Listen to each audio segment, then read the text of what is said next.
Halo, selamat datang di podcast Museum Bank Indonesia bersama saya, Randi Rapsanjani. Nah, sekedar info nih sahabat Museum BI, saya, narasumber, dan kru yang bertugas sudah melakukan swab antigen dan hasilnya negatif. Dan kami mohon izin ya untuk berlangsungnya acara untuk tidak menggunakan masker.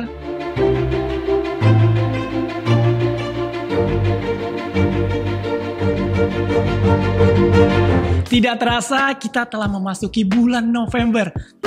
Seperti yang kita ketahui nih ya, ada salah satu peringatan spesial di bulan ini yang selalu kita rayakan. Apakah itu? Hari Pahlawan yang jatuh pada tanggal 10 November. Tentunya penting bagi kita mengingat jasa para pahlawan dari Sabang sampai Merauke yang telah berkorban untuk memperjuangkan kesatuan NKRI tercinta. Pentingnya peran dan jasa para pahlawan ini juga sudah seharusnya kita berikan apresiasi setinggi-tingginya. Sebagai contoh nih ya, negara mengabadikan sosok pahlawan-pahlawan Indonesia pada uang rupiah kita dari dulu hingga kini. Kita pun dapat terus mengenang jasa para pahlawan ketika memakai uang sebagai alat transaksi sehari-hari.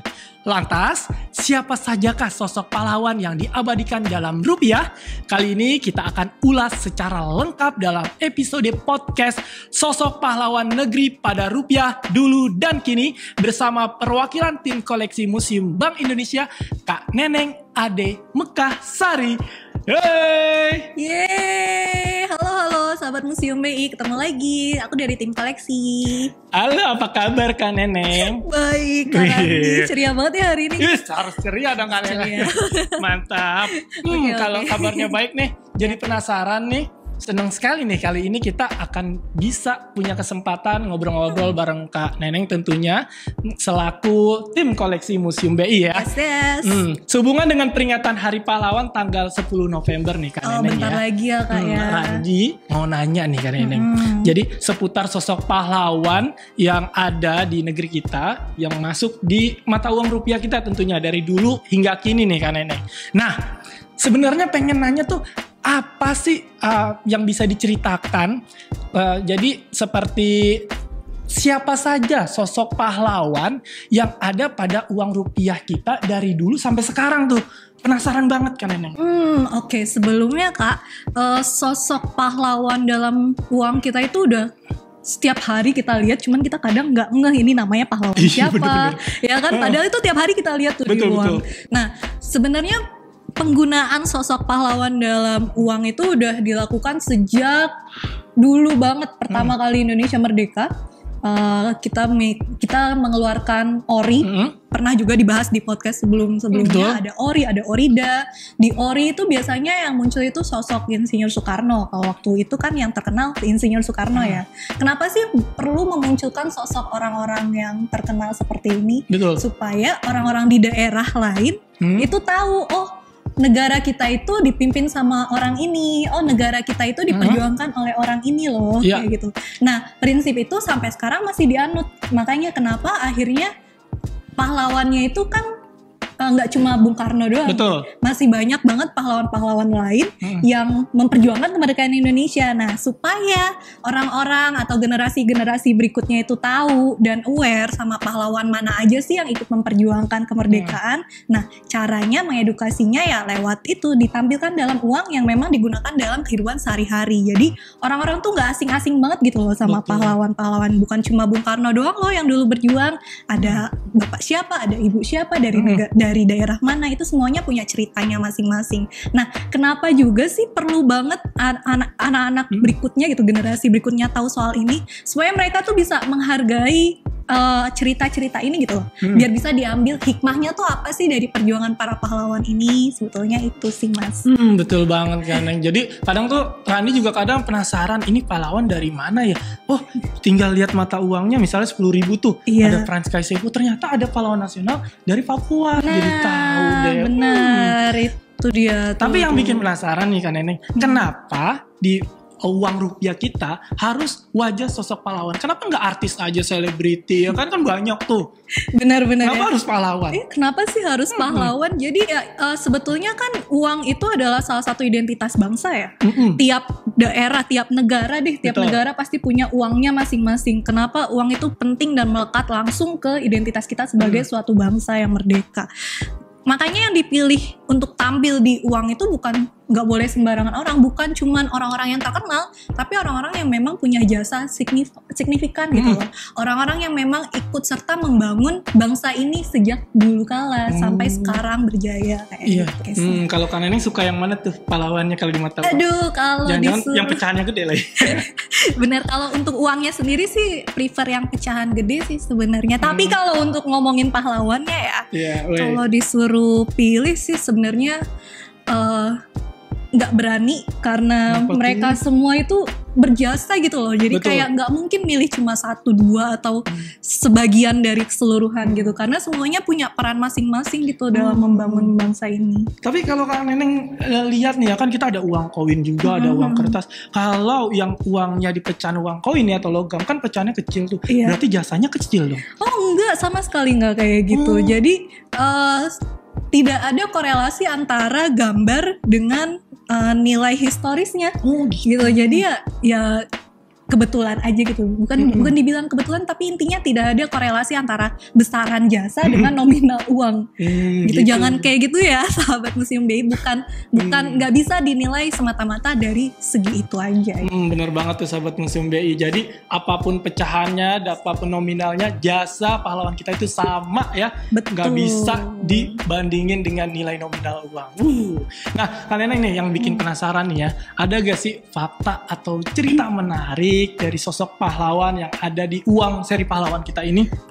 Oke. Kalau ngomongin uang yang ada gambar pahlawannya itu sebetulnya udah dari pertama kali Bank Indonesia cetak uang juga gambarnya langsung ngambil tokoh pahlawan ya. Ada. Yang pertama kali itu udah pernah dibahas uang seri kebudayaan tahun 1952. Waktu itu untuk event Kartini kayaknya. Event Kartini. Iya, jadi itu ada salah satu uang yang pertama kali dicetak sama Bank Indonesia, gambarnya Ibu Kartini. Ibu Kartini. Kenapa dipilih sosok Ibu Kartini? Karena memang saat itu sosoknya sangat signifikan bagi perjuangan perempuan. Betul. Nah, selain sosok Ibu Kartini juga di seri yang sama, seri kebudayaan itu juga ada sosok Pangeran Diponegoro dan juga beberapa hal atau ibaratnya apa ya, budaya-budaya Indonesia yang dimasukkan ke dalam uangnya itu. Jadi banyak gambar-gambar batik dan seterusnya. Nah, budaya penggunaan pahlawan dalam uang ini kan terus berlanjut dan ganti-ganti ya, biar orang-orang juga lebih kenal gitu pahlawan lain selain sosok-sosok itu. Nah, sampai sekarang pun bahkan uang yang baru dirilis tahun 2016 kemarin yang terakhir dirilis sama Bank Indonesia yang seri NKRI itu semuanya gambarnya sosok pahlawan. Diusahakan sebisa mungkin pahlawannya itu berasal dari berbagai daerah seluruh Indonesia, mulai dari ujung timur sampai ujung barat. Karena kita banyak ya pahlawannya. Iya, kita juga kan daerahnya luas ya dan beda-beda tiap daerah. Nah, seperti yang aku bawa nih Kak. Mana tuh? Banyak juga ternyata sahabat Museum BI.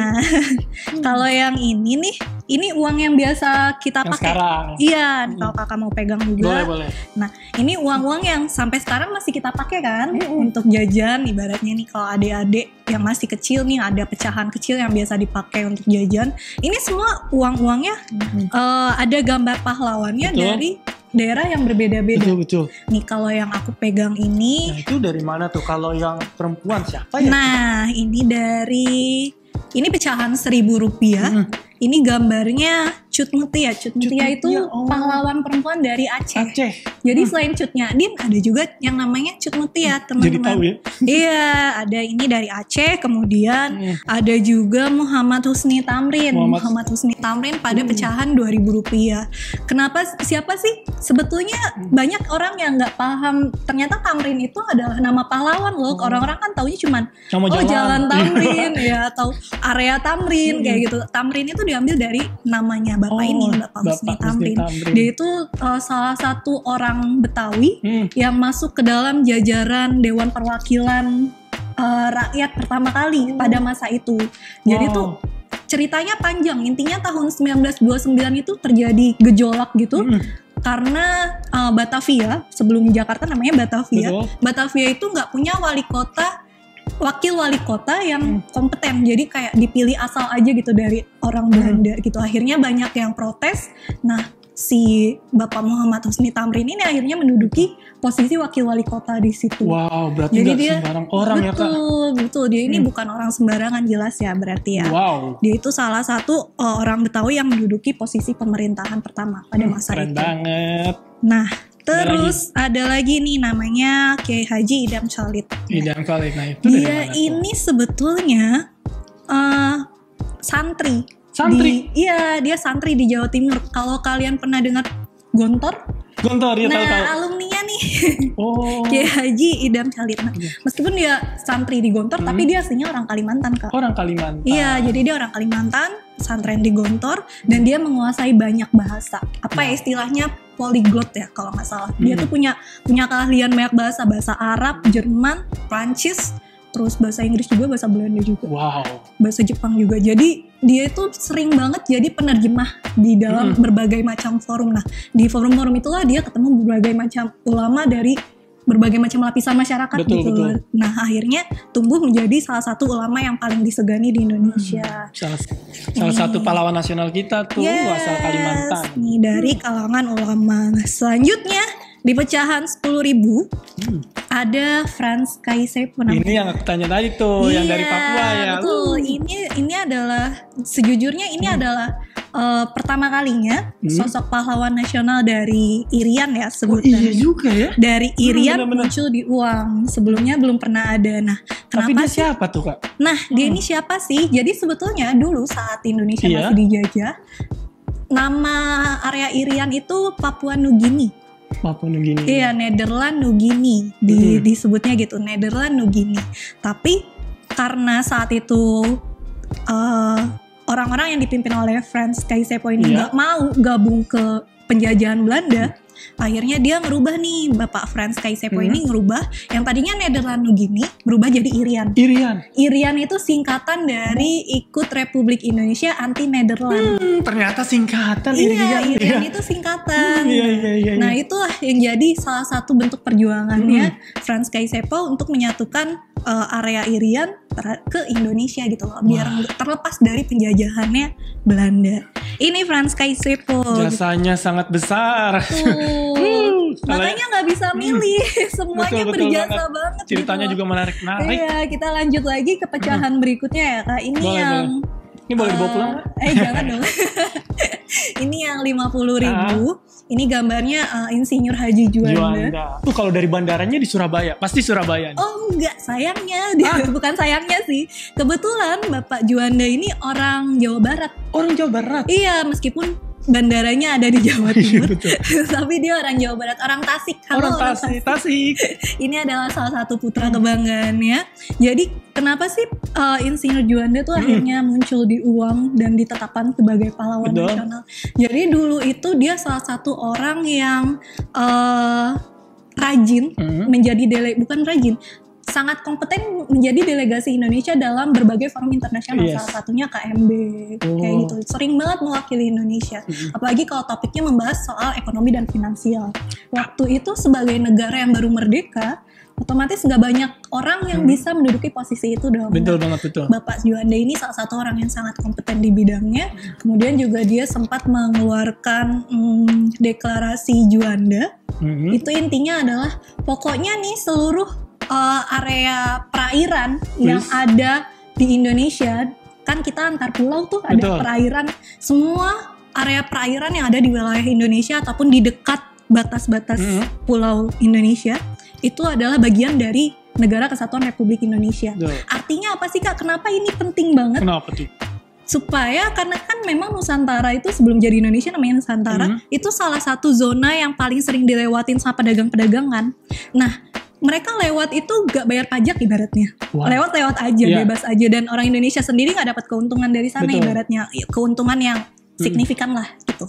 Nah, dengan adanya deklarasi tersebut, jadinya kita bisa ibaratnya memberikan batasan-batasan ke mereka. Kalian boleh lewat sini, syaratnya A, B, C segala macam kayak gitu. Karena itu adalah areanya NKRI yang wajib dilindungi sama NKRI, ibaratnya kayak gitu. Itu Insinyur Haji Juanda. Berikutnya nih ada lagi, nah ini adalah GSSJ Ratulangi. Jadi dia ini salah satu Sulawesi, betul. Sulawesi. Ini benar akhirnya. Sulawesi. Jadi salah satu quotes yang paling mengena dari beliau itu adalah manusia itu belum dapat disebut manusia kalau dia belum bisa memanusiakan orang lain. Wow. Jadi benar-benar bijak dan low profile banget. Perjuangannya juga luar biasa untuk mempersatukan Negara Kesatuan Republik Indonesia. Terus juga dia juga punya pasukan-pasukan kecil dulunya juga. Betul. Gitu deh. Pokoknya ini salah satu pahlawan yang juga berjasa. Nah, menarik. Yang terakhir pecahan 100.000 ini. Ini semua orang pasti tahu. Ini yang paling sering muncul.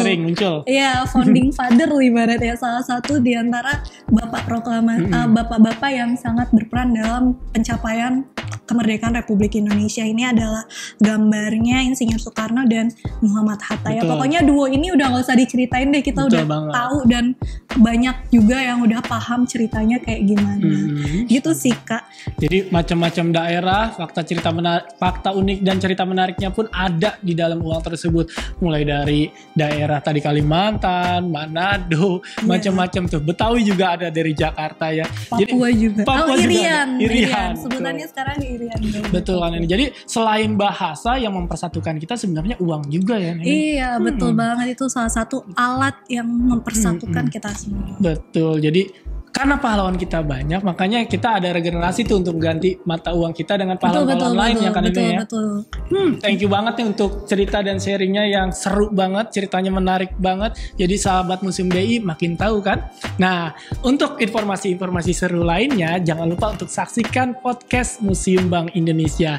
Jadi saya Randi dan hai, aku Neneng. Kita berdua pamit undur diri. Salam museum, museum di hatiku. Dadah.